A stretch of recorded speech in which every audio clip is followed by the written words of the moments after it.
तो देखिए स्टूडेंट, हमने फर्स्ट पार्ट में देखा था डायगोनल रेंज ऑफ टेम्परेचर। तो इसका मीनिंग क्या होता है कि अगर हम कोस्टल एरियाज में देखेंगे तो वहाँ पे जो दिन का टेम्परेचर होता है और रात का टेम्परेचर होता है तो उन दोनों में हमें डिफरेंसेस थोड़े से कम दिखाई देते हैं। लेकिन हम कॉन्टिनेंटल एरियाज की बात करेंगे तो वहाँ पे वाटर वेपर एब्सेंट होने के कारण एयर ड्राई होती है, जिसके कारण हमें दिन में टेम्परेचर काफ़ी ज़्यादा दिखाई देता है और रात का टेम्परेचर काफ़ी कूल होता है। तो टेम्परेचर के बीच में जो डिफरेंसेस होगा वो वहाँ पे हमें ज़्यादा दिखाई देता है। The difference in the maximum and minimum temperatures of a day is called diagonal range of temperature. तो ये हमने फर्स्ट पार्ट में भी डिस्कस किया था, तो उसके आगे रीड करेंगे। In short, the difference in the day and night temperature is less in the coastal areas. तो कोस्टल एरियाज में जो टेम्परेचर के डिफरेंसेस दिखेंगे डे एंड नाइट में, ये लेस होगा और कॉन्टिनेंटल एरियाज में ये ज़्यादा होगा। जैसे कि फॉर एग्जाम्पल हमें दिया है कि मुंबई और नागपुर का, कि Mumbai temperatures are even. Mumbai जो है कोस्टल एरियाज में आता है, तो वहाँ पे अगर हम टेम्परेचर जो डिफरेंसेस है डे एंड नाइट का, तो वो लेस हमें दिखाई देगा। और नागपुर कैसे आएगा, कॉन्टिनेंटल एरिया में दिखेगा, तो उनमें जो डिफरेंसेस होगा दिन और रात के टेम्परेचर में वो हमें ज़्यादा दिखाई देगा। In the coastal region of Konkan, the range of temperature is less, but in Vidarbha, the range of temperature is found to be higher. तो यहाँ पर भी सेम दिया है, अगेन हमें एग्जांपल दिया है कोकन का। तो कोकन एक कोस्टल रीजन आएगा, तो वहाँ पे किस तरीके से टेम्परेचर हमें जो टेम्परेचर के डिफरेंसेस दिखेंगे दिन और रात में, वो डिफरेंस कैसे होगा, कम होगा। लेकिन विदर्भा जो कि कॉन्टिनेंटल एरिया में आएगा, तो उसका जो रेंज होगा टेम्परेचर का दिन और रात का, वो हायर दिखेगा। Therefore, coastal areas have an equable climate, whereas in continental areas the climate is extreme. Coastal areas में मोस्टली जो क्लाइमेट होता है वो इक्वल ही रहता है, अगर हम साल भर में या फिर कंटिन्यूसली जो क्लाइमेट होगा उसमें ज़्यादा एक्सट्रीम चेंजेस हमें नहीं दिखाई देते हैं। लेकिन कॉन्टिनेंटल एरियाज में क्लाइमेट जो है ये चेंज होता है। For example, the climate of Mumbai is equable, whereas in continental location like Nagpur, it is extreme. तो ये चेंजेस हमें दिखाई देंगे किसके कारण, क्योंकि यहाँ पे ये जो फैक्टर्स होते हैं टेम्परेचर के, वो भी उसके कारण हमें चेंजेस या फिर जो वैरी होता है क्लाइमेट वो दिखाई देता है। The difference in the mean temperature of summer and winter is called annual range of temperature. तो पूरे साल भर में अगर हम देखेंगे तो समर का जो टेम्परेचर होता है एंड विंटर सीजन का जो टेम्परेचर होता है, उन्हें ही क्या कहा जाता है, जो मीन होता है या फिर जो डिफरेंसेस होते हैं उनके बीच में, उन्हें कहा जाता है एनुअल रेंज ऑफ टेम्परेचर। किसी भी प्लेस का अगर टेम्परेचर, समर का जो टेम्परेचर होता है एंड विंटर का जो टेम्परेचर होगा, उनके बीच में कितना डिफरेंसेस होता है, तो उसे एनुअल रेंज ऑफ टेम्परेचर कहा जाता है। नेक्स्ट हम देखेंगे डू यू नो में effect of green house gases. Some gases in the atmosphere like carbon dioxide and water vapor can hold the heat within themselves for a long period of time। जैसे कि कुछ gases होते हैं जैसे कि carbon dioxide है, water vapour है, ये क्या करते हैं, अपने अंदर हीट को होल्ड करके रखते हैं काफ़ी लंबे समय तक। Due to this gases the temperature of air in the atmosphere increases. तो ऐसे जो गैसेस होते हैं उनके कारण एटमोसफियर में जो टेम्परेचर होता है वो इंक्रीज होता है।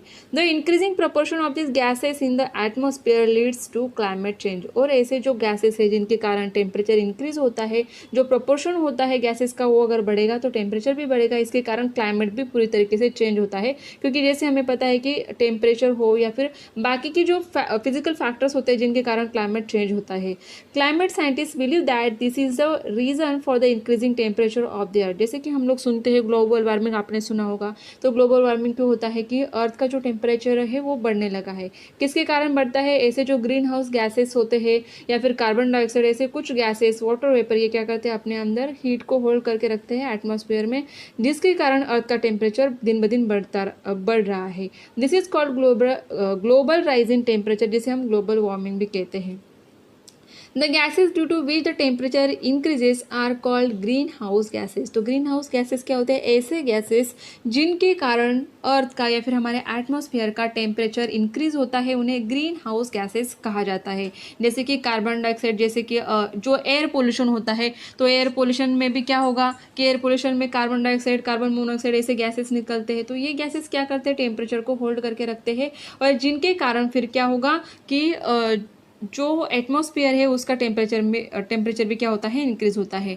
नेक्स्ट आपको यहाँ पे एक्टिविटी दी है, तो एक्टिविटी में आपको करना क्या है, अ pot with water is place on A burner. कि आपको बर्नर के ऊपर या फिर गैस के ऊपर एक पॉट रखना है जिसमें पानी होगा। Drop 4-5 small plastic buttons in it and observe there movement in water. फिर उसके बाद हम क्या करेंगे, 4-5 प्लास्टिक के जो बटन्स आते हैं उसे पानी में डालेंगे और फिर ऑब्जर्व करना है आपको। Water expands on heating, the hot water from the base moves upward. जैसे ही हम किसी पॉट में पानी गर्म करने के लिए करने के लिए रखेंगे तो क्या होगा कि बर्नर के ऊपर मीन्स जो बेस में पॉट जो होगा उसका बेस जो बॉटम होगा वहाँ का पानी सबसे पहले गर्म होगा with it the buttons to. तो नीचे की जब पानी गर्म होगा तो उसके साथ साथ बटन्स भी गर्म हो जाएंगे और पुश टू द सरफेस, पानी के साथ साथ वो बटन्स भी ऊपर की तरफ आने लगेंगे। क्योंकि जब भी हम पानी गर्म करते हैं तो सबसे पहले जो बॉटम का पानी होता है वो गर्म होता है और गर्म होने के बाद वो ऊपर की तरफ जाएगा और जो ठंडा पानी होता है वो नीचे की तरफ आता है। The relatively cooler water in the upper portion moves downwards, ऊपर वाला जो ठंडा पानी होगा वो फिर कहाँ पे आएगा, डाउनवर्ड्स मोशन में आएगा, taking the buttons with it. और जब ठंडा पानी आएगा तो उसके साथ साथ वो बटन्स भी नीचे आ जाते हैं। दिस हैपन रिपीटेडली, क्योंकि क्या होगा हर एक लेयर जो पानी का गर्म होगा वो ऊपर जाएगा, जो ऊपर का ठंडा पानी है वो नीचे आएगा। तो जो ये मूवमेंट होता है पानी का अपवर्ड एंड डाउनवर्ड, उनके साथ साथ बटन्स भी जो है वो आपको ऊपर नीचे होते हुए दिखाई देंगे। In other words on heating and upward current sets in the water, तो ये पानी का जो मूवमेंट हो रहा है अपवर्ड की तरफ या फिर से नीचे आ रहा है तो इसे ही पानी का करंट कहा जाता है, जो कि आपको दिखेगा पानी में। In nature the conditions are slightly different, तो नेचर में भी इस तरीके से वाटर करंट हमें दिखाई देते हैं लेकिन थोड़े से स्लाइटली वो क्या होते हैं, डिफरेंट होते हैं, जिनको हम आगे देखेंगे। Due to temperature differences both upward and horizontal currents develop in the ocean, तो ओशन की अगर हम बात करेंगे तो वहाँ पे जो करंट्स होते हैं वो फ्लो होते हैं या फिर हमें मूव होते हुए दिखाई देंगे, लेकिन वो अपवर्ड डायरेक्शन में भी होते हैं एंड हॉरिजॉन्टल डायरेक्शन में भी होते हैं।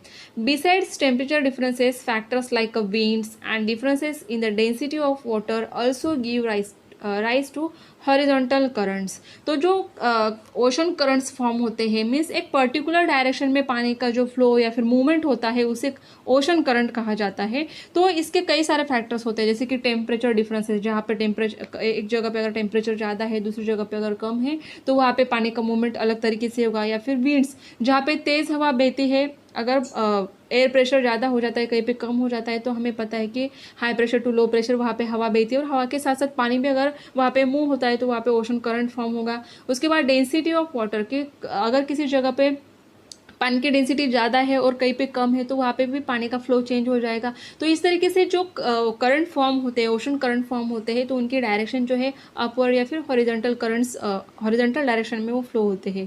These ocean currents flow from the equator to the polar region and from the polar region to the equator. तो इसके लिए आगे जो डायग्राम दिया है हमें उसे देखेंगे तो आपको समझ में आएगा।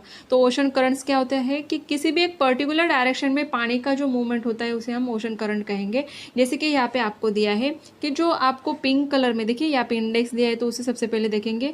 पिंक कलर के जो एरो आपको दिया है उसका मतलब होता है वार्म करंट, और ये कैसे बहते हैं, ये है हमारा इक्वेटर। तो इक्वेटर से जो पोलर रीजन है यहाँ पे नॉर्थ एंड साउथ में, ये है नॉर्थ और ये है साउथ, तो यहाँ पर हमें बहते हुए दिखाई देंगे। जैसे कि अगर पिंक कलर का आप देखोगे तो इक्वेटर से यहाँ की तरफ हमें दिखाई दे रहे हैं। देखिए यहाँ पे आपको मोस्टली जो है पिंक कलर मीन्स वार्म जो करंट होंगे वो इक्वेटर के पास दिखाई देंगे, एंड कोल्ड करंट जो कि ब्लू कलर के एरो दिए हैं वो कहाँ से दिख रहे हैं आपको, पोलर रीजन से। क्यों? क्योंकि पोलर रीजन का टेम्परेचर कैसे होता है, कम, तो इसके लिए यहाँ पे पोलर रीजन टू इक्वेटर की तरफ जाने वाले जो भी करंट्स होंगे वो क्या होंगे, कोल्ड होंगे, उनका टेम्परेचर कम होगा। और यहाँ पे अगर हम इक्वेटर से पोलर रीजन की तरफ आने वाले देखेंगे तो वो वार्म करंट होते हैं। तो आगे भी इसके कुछ रीजन है टॉपिक्स है वो उसे हम डिस्कस करेंगे।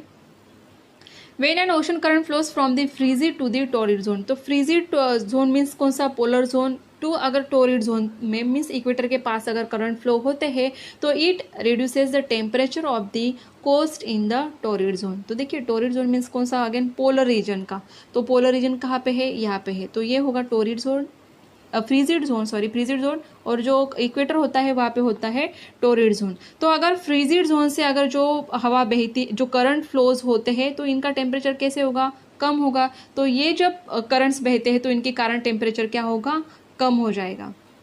नेक्स्ट हम देखेंगे when a current flows from the torrid to the frigid zone, means equator से अगर पोलर रीजन के तरफ करंट फ्लो होते हैं तो it increases the temperature of the coast in the frigid zone. अगर इक्वेटर से बहने वाले जो करंट फ्लोज है ये क्या हो गए, वार्म हो गए, किसके कारण, क्योंकि हमें पता है कि यहाँ पे जो इक्वेटर होता है यहाँ पे सनलाइट परपेंडिकुलर आती है जिसके कारण यहाँ पे टेम्परेचर काफ़ी ज़्यादा होता है। तो यहाँ पे जो ओशन करंट्स फॉर्म होते हैं वो कैसे होंगे, वार्म करंट होते हैं, जिसके कारण ये फ्रीजिड जोन की तरफ जाएंगे तो इनका टेम्परेचर क्या है, इंक्रीज ही होगा। और जो फ्रीजिड जोन से टोरिड जोन में जाते हैं मीन्स पोलर जोन से इक्वेटर की तरफ जो जाएंगे फ्रिजिड टू टॉरिड जोन जो जाते हैं, इनके कारण क्या होगा, टेम्परेचर कम होगा, क्योंकि पोलर रीजन में टेम्परेचर ऑलरेडी कम होता है, ये हमें पता है। देखिए ये डायग्राम आप अगर देखोगे तो आपको समझ में आएगा warm current and cold current किस तरीके से फॉर्म होते हैं और कहाँ पे होंगे, ये भी आपको समझ में आएगा।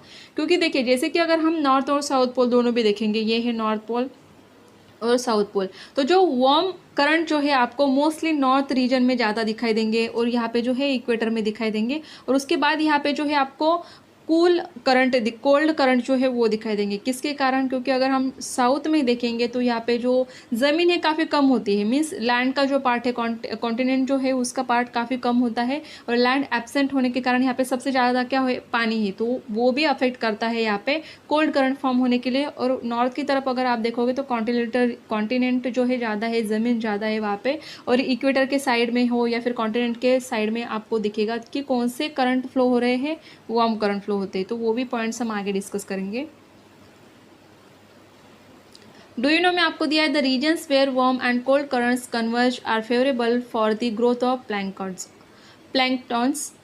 Planktons are the food for fishes. तो ये क्या होते हैं, प्लैंक्टन्स का मीनिंग क्या होता है, जो कि फिशेस खाते हैं। Fish from other areas travel towards this area is large number. तो उनका खाना ही यहाँ पे अगर मिलेगा तो सबसे ज़्यादा फिशेस जो है यहाँ पे आ जाते हैं। And they breed in a warm waters due to high concentration of fish population. Fisheries thrives well in this area. In the map of ocean currents given in 5.6, locate such region, find their names from an atlas or the internet, write the names on the map. तो ये आप Google search कर सकते हो, internet के ऊपर देख सकते हो, और उसके बाद जो भी रीजन आपको वहाँ पे दिए जाएंगे उनको आप इस मैप में क्या करोगे, देखोगे कौन से करंट के यहाँ पे आपको ये सिचुएशन या फिर जो फिशेस की नंबर ऑफ फिशेस या फिर उनका पॉपुलेशन ज़्यादा दिखेगा, तो वो रीजन आपको वहाँ पे देखना है। Geography Museum. There are a number of methods of showing distribution on a map. One of these is isolines. तो isoline क्या होता है कि सेम चीज़ें जहाँ पे होती है उन सारे पॉइंट्स को ज्वाइन किया जाता है, तो उसे आइसोलाइन कहा जाता है। Due to this method the characteristic distribution of a component stands out of vividly. तो ऐसे जो कैरेक्टरिस्टिक सेम कंपोनेंट्स जहाँ पे होते हैं उनको ज्वाइन किया जाता है।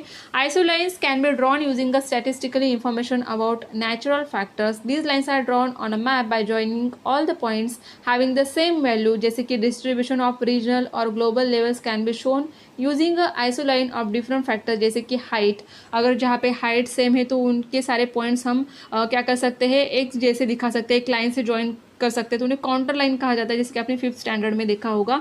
टेम्परेचर आइसोथर्म्स कहा जाता है, जहाँ पे टेम्परेचर सेम होगा तो वो सारी जगह एक लाइन से जोड़ी जाती है, तो उसे आइसोथर्म कहा जाता है। जैसे एयर प्रेशर सेम है तो वहाँ पे आइसोबार होते हैं, रेनफॉल सेम है तो वो भी पॉइंट्स क्या किए जाते हैं, एक साथ जोड़ के एक लाइन से जोड़ा जाता है, तो उसे आइसोलाइन मीन्स सेम चीज़ें होंगी वहाँ पे, टेम्परेचर हो, एयर प्रेशर हो, रेनफॉल हो, तो उनको एक लाइन से जोड़ा जाता है, तो उसे आइसोलाइन कहा जाता है। देखिए नेक्स्ट पेज पे आपको ये फिगर दिया है 5.7 वर्ल्ड मीन एनुअल टेम्परेचर दिया है। Considering the temperatures of various places on the earth, maps of global distribution are prepared. Figure 5.7 is drawn with the help of isotherms. Means जहाँ पर भी टेम्परेचर सेम होगा उन सारे जगहों को एक लाइन से जोड़ा गया है, तो उसे आइसोथर्म कहा जाता है। जैसे कि आपको ये सारी जो पिंक कलर की लाइन दिख रही है, ये क्या है, आइसोथर्म। जैसे कि आपको यहाँ पे अगर 10 दिया है, मीन्स 10 डिग्री यहाँ पे होगा, तो सारी जो जगह है एक लाइन से यहाँ पे क्या की गई है, जोड़ी गई है, इस तरीके से उन्हें आइसोथर्म कहा जाएगा। Isotherms are lines that connect places with the same temperature after avoiding the effect of height. यहाँ पे हाइट वगैरह नहीं देखी जाएगी, सिर्फ क्या किया गया है, जो भी टेम्परेचर यहाँ पे सेम आएगा उन सारे जगह को एक लाइन से जोड़ा गया है। These lines generally appear parallel to the latitudes on a world map. तो जो लैटिट्यूड होते हैं उनको ये क्या, अगर इस तरीके से लैटिट्यूड होते हैं हमें पता है, तो उनको ये क्या किस तरीके से दिखाई दे रहे हैं, पैरेलल। लैटिट्यूड को सब क्या होंगे, ये पैरेलल आइसोथर्म आएंगे इस तरीके से। Observe the isotherm of 25 degree Celsius in the map. The line occupies areas close to the equator. तो कहाँ पे आपको 25 डिग्री दिखेगा, देखिए तो 25 कुछ इस तरीके से हमें यहाँ पे दिख रहा है, और इस तरीके से जो है लाइन को जोड़ा गया है, तो आपको भी देखना है कि किस तरीके से वो लाइन जोड़ी है। और ये कहाँ पे हमें दिख रहा है, इक्वेटर के आसपास में। देखिए ये है इस तरीके से 0 डिग्री पे हमारा इक्वेटर, तो इक्वेटर के आजू बाजू में ही आपको ये पूरा दिखेगा।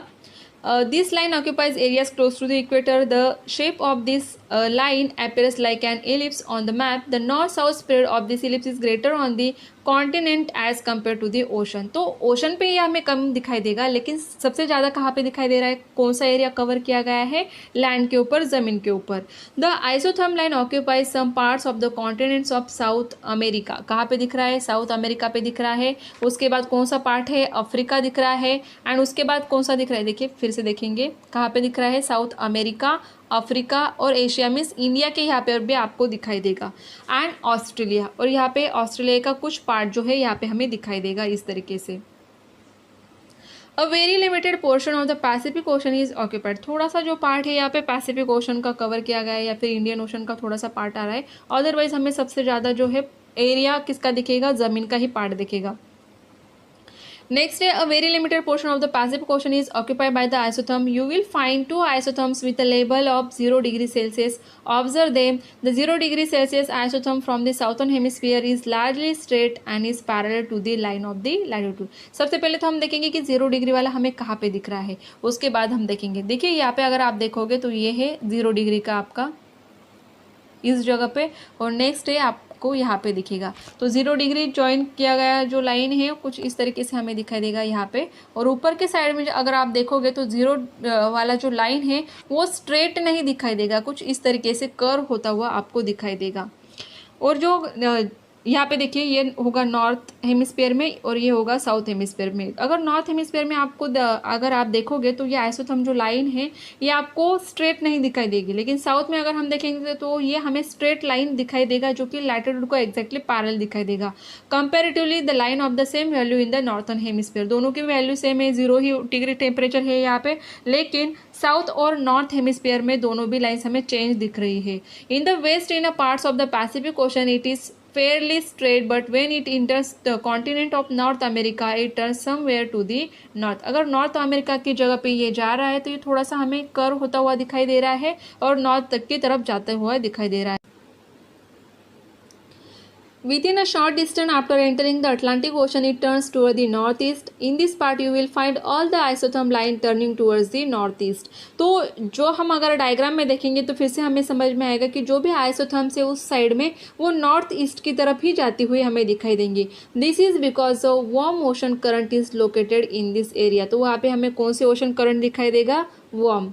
Further, after entering Eurasia, while moving eastward, it turns somewhat to the southeast. Still further in the Pacific Ocean, most of the isotherm lines appear moving eastward as a straight line. तो कुछ lines जो है east की तरफ हमें straight जाते हुए दिखाई देंगी और कुछ जो है कर्व होते हुए दिखाई देती है। The isotherms in the southern hemisphere are fairly parallel to the latitude lines. अगर हम साउथर्न हेमिस्फीयर में जैसे कि हमने पहले देखा तो जो सारे वहाँ पे आइसोथर्म्स है वो कैसे दिखाई देती है, लैटिट्यूड को एग्जैक्टली पैरेलल होते हुए दिखाई देंगे। From South Pole to the Tropic of Capricorn, the distance between these lines is almost equal होता है, as the proportion of land in the southern hemisphere is limited. लेकिन साउथर्न हेमिस्फीयर में अगर हम देखेंगे तो ज़मीन का पार्ट क्या है, कम है। जैसे कि हमने पहले ही देखा ज़मीन का पार्ट वहाँ पे कम होने के कारण जो है टेम्परेचर जो है हर जगह पे मीन्स जो लाइन बनेगी टेम्परेचर वाली आइसोथर्म वाली वो सेम क्या बनेगी, स्ट्रेट बनेगी, क्योंकि वहाँ पे ज़मीन का पार्ट बीच में नहीं आएगा तो टेम्परेचर वैरी नहीं होगा। जैसे हमने पहले ही देखा कि ज़मीन के ऊपर और पानी में होने वाला टेम्परेचर इनमें डिफरेंसेस होते हैं, तो वो डिफरेंसेस वहाँ पे ज़्यादा नहीं दिखाई देंगे क्योंकि हर जगह पे पानी है। तो इसके कारण हमें साउथर्न हेमिस्फीयर में जो भी आइसोथर्म्स दिखेंगे वो स्ट्रेट लाइन में दिखेंगी, और नॉर्थर्न में क्या है, ज़मीन भी है पानी भी है, तो वहाँ पे टेम्परेचर जो है वैरी होंगे, तो वो जो आइसोथर्म फॉर्म होगी वो भी क्या होगी, स्ट्रेट लाइन में नहीं आएगी, तो वहाँ पे हमें कर्व्स जो होते हैं वो दिखाई देंगे। Temperature in this part are largely influenced by latitude. In the northern hemisphere the distance between this lines varies. तो अगर नॉर्थन हेमिस्फीयर में हम देखेंगे तो जो आइसोथर्म्स लाइंस फॉर्म होती है उनके बीच में जो डिस्टेंसेस है वो सेम नहीं होंगे। जैसे कि साउथर्न हेमिस्फीयर में अगर आप देखोगे तो सारे लाइंस में आपको एक इक्वल डिस्टेंस दिखाई देगा, लेकिन नॉर्थन में नहीं दिखाई देगा क्योंकि वो लाइन स्ट्रेट नहीं है। इसके कारण in this hemisphere the proportion of land is comparatively greater. तो वहाँ पे ज़मीन का पार्ट कुछ ज़्यादा है, तो इसके कारण ये वेरिएशन हमें दिखाई देगा। This affect the distribution of temperature. इसके कारण डिस्ट्रीब्यूशन टेम्परेचर का जो डिस्ट्रीब्यूशन होगा वो अलग आएगा। And this affects are seen in the form of variation in the distance between the isotherms and curve nature of this line. तो इसके कारण जो हमें नॉर्थर्न हेमिस्फीयर में लाइंस दिखेंगी वहाँ पे कर्व ज़्यादा दिखेंगे, क्योंकि वहाँ पे ज़मीन का पार्ट भी है, पानी का पार्ट भी है, तो वहाँ पे टेम्परेचर में डिफरेंसेस दिखेंगे। और डिफरेंसेस दिखने के कारण वहाँ पे स्ट्रेट लाइन फॉर्म नहीं होती है, और जिसके कारण उन लाइंस में इक्वल डिस्टेंस भी नहीं होगा, उनके डायरेक्शन भी सेम नहीं होंगे। और अगर हम साउथर्न हेमिस्फीयर में देखेंगे तो वहाँ पे सिर्फ पानी जो है वो ही ज़्यादा दिखाई देता है, ज़मीन का पार्ट काफ़ी कम है, तो इसके कारण वहाँ पे होने वाले टेम्परेचर के डिफरेंसेस है वो भी कम होते हैं। इसके लिए हमें स्ट्रेट लाइन वहाँ पे दिखाई देती है, और उनके बीच में जो डिस्टेंसेस है वो भी इक्वल ही दिखाई देते हैं। तो ये सारी चीज़ें आपको अब क्लियर हो चुकी होंगी। तो आगे का पॉइंट हम डिस्कस करेंगे जो कि है thermometer. Answer the following with the help of figure 5.8। What is the tube of the thermometer fix on? What substances is used in the thermometer tube? What do the figure on the scale indicate? In which different units is the temperature measured? And what season does the temperature in the figure indicate? तो देखिए side में जो हमें diagram दिया है उसे हम देखेंगे।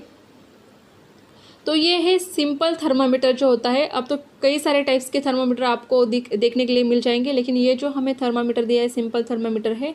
तो यहाँ पे जो लेबल दिया है आपको वो देखेंगे कि इस तरीके से माउंट होता है। उसके ऊपर क्या होगा, एक ट्यूब, आपको वैक्यूम ट्यूब होती है ग्लास की, ये ट्यूब दिखाई देगी। और यहाँ पे इस ग्लास ट्यूब के नीचे यहाँ पे क्या होता है, एक बल्ब के जैसे दिखाई देगा, और उसमें क्या होता है, मर्क्यूरी और अल्कोहल फिल किया जाता है।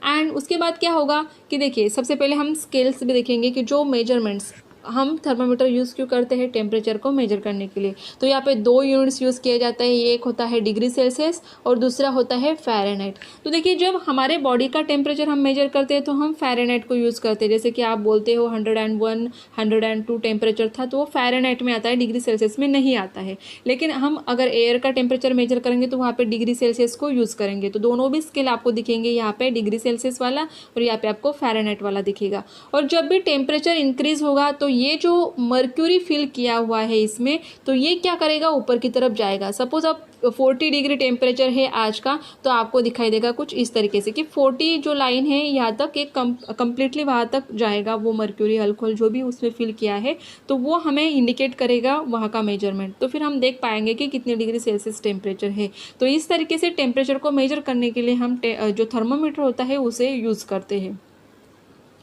Thermometer, different type of thermometers are use for measuring the temperature of air. Air का टेम्परेचर मेजर करने के लिए थर्मामीटर को यूज़ किया जाता है। मर्क्यूरी और alcohol is use in the thermometer. The freezing point of mercury is -39 degree. तो यहाँ पे आपको मर्क्यूरी का फ्रीजिंग पॉइंट दिया है, उसके बाद अल्कोहल का भी क्या दिया है, यहाँ पे फ्रीजिंग पॉइंट दिया हुआ है। These materials are highly sensitive to temperature variation, therefore variation in temperature from -30 degree Celsius to +55 degree Celsius. देखिए जो टेम्परेचर हम मेजर करते हैं वो प्लस में भी आता है और माइनस में भी आता है, तो दोनों के लिए हम क्या करेंगे, यहाँ पे आपको दिया है can easily B observe with the help of this materials. तो ये जो मटेरियल्स होते हैं जैसे कि इसमें हम मर्क्यूरी अल्कोहल को यूज़ करते हैं, तो ये ईजिली हमें दिखा सकते हैं temperature. The units of measuring temperature are degree Celsius और डिग्री फ़ारेनहाइट होता है एज शोन। और किस तरीके से हम दिखाते हैं, डिग्री सेल्सियस कुछ इस तरीके से दिखाते हैं और फ़ारेनहाइट मीन्स इस तरीके से लिखा जाता है। The difference in daily temperatures means maximum और मिनिमम दिखाया जाता है, can be observe with the help of A thermometer. तो जो डेली के टेम्परेचर्स हम मेजर करते हैं तो उसके लिए हम क्या यूज़ करते हैं, थर्मामीटर को यूज़ करते हैं। Air temperature is measured in Celsius. तो जो एयर का टेम्परेचर मेजर किया जाता है उसके लिए हम कौन सा यूनिट यूज़ करते हैं, डिग्री सेल्सियस वाला ही यूज़ करते हैं। तो देखिए स्टूडेंट, इस तरीके के जो थर्मामीटर होते हैं ये आपने आपके लैबोरेटरी में भी देखे होंगे, और अगर हम डॉक्टर के पास जाते हैं तो उस टाइम फीवर चेक करने के लिए भी हम लोग थर्मामीटर यूज़ करते हैं। लेकिन अलग अलग टाइप के थर्मामीटर भी होते हैं जो आपने देखे होंगे। तो देखिए स्टूडेंट, हमने इस लेसन में क्या क्या देखा है कि टेम्परेचर के बारे में, टेम्परेचर किस तरीके से होता है या फिर टेम्परेचर के जोन किस तरीके से फॉर्म होते हैं, ये सारी चीज़ें हमने इस लेसन में डिस्कस की।